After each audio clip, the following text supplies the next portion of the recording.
Hello guys, আমি আসলাম হচ্ছে এই গল্লিতে। বিশেষ করে দেখুন যে পাহাড়ের চূড়া ডালায় যাকে বলা হয় পাহাড়ের চিপা গল্লিতে। তো দেখতে পাচ্ছেন, এই দেখুন আমি অনেক গভীরে চলে আসলাম। আসলে পাহাড় এটা, হ্যাঁ, এই পাহাড়ে আসছি শুধু আপনাদেরকে দেখানোর জন্য যে এই পাহাড় পর্বতে ঘোরাফেরা করা ওই ৩০০ ফিট জায়গার চেয়ে তো অশান্তি মানে অশান্তির মতো বা অসৌন্দর্যের মতো কিছু নয়।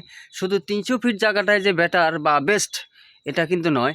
যে যেখানে ঘোরে আসলে যে যে জায়গার সৌন্দর্যটা উপভোগ করে ওই জায়গাটাই কিন্তু বেস্ট। তো আমি এখন যেখানে আছি এখানে জুতা পায়ে দিয়ে হাঁটার মতো অবস্থা নেই। জুতা দেখুন হাতে নিয়েই মানে যাচ্ছি। আর এই জায়গাটা দেখুন আমি পুরো খালি পায়ের মধ্যে অনেক কাদা মাটি। যাই হোক, তারপরেও আছি, দেখতেই থাকুন। একটু সামনে যাব, তো চলুন আপনাদেরকে দেখাই আর সামনে গভীরে যে কী কী দেখা যায়। হ্যাঁ, এখানে তো অনেকটাই আলো আছে বা এই পাহাড়ের চূড়া ডালা থেকে একটু সামনে যাওয়া যাচ্ছে। আসলে এখানে আমার একটু ভয় ভয় কাজ করতেছে, ভয় ভয় ভয় ভয় এই কারণে কাজ করতেছে, এখানে কোনো বানর বা কোনো বিষধর সাপ আছে কি না এটাই আমার ভয় কাজ করতেছে। তো বিশেষ করে দেখুন, দেখতেই থাকুন আসলে কোথায় চলে আসলাম।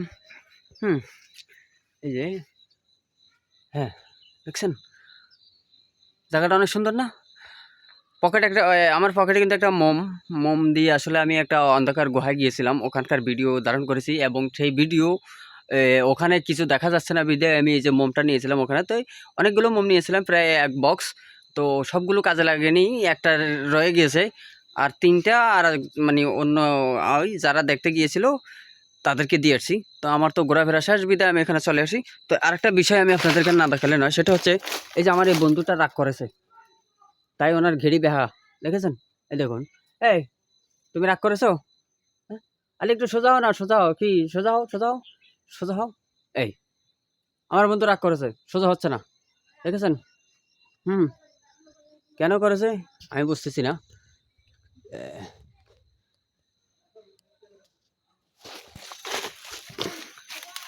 এই তুমি কি রাগ করেছো? তুমি একটু সোজা হও না, সোজা হও। তুমি কি রাগ করেছো? আমার বন্ধু রাগ করেছে, দেখেছেন? ওর গেড়ি বেহা, মানে ব্যাখ্যা করে আছে গেড়ি, এরকম করে আছে, রাগ করেছে। একটু সোজা করে দিই, সোজা হও, তুমি সোজা হয়ে যাও। এই যে আবারও রাগ করেছে, এত রাগ কেন তোমার? তুমি একটু সোজা হও না, গেড়িটা এরকম ব্যাখ্যা করে রাখতে হয়, একটু সোজা হও।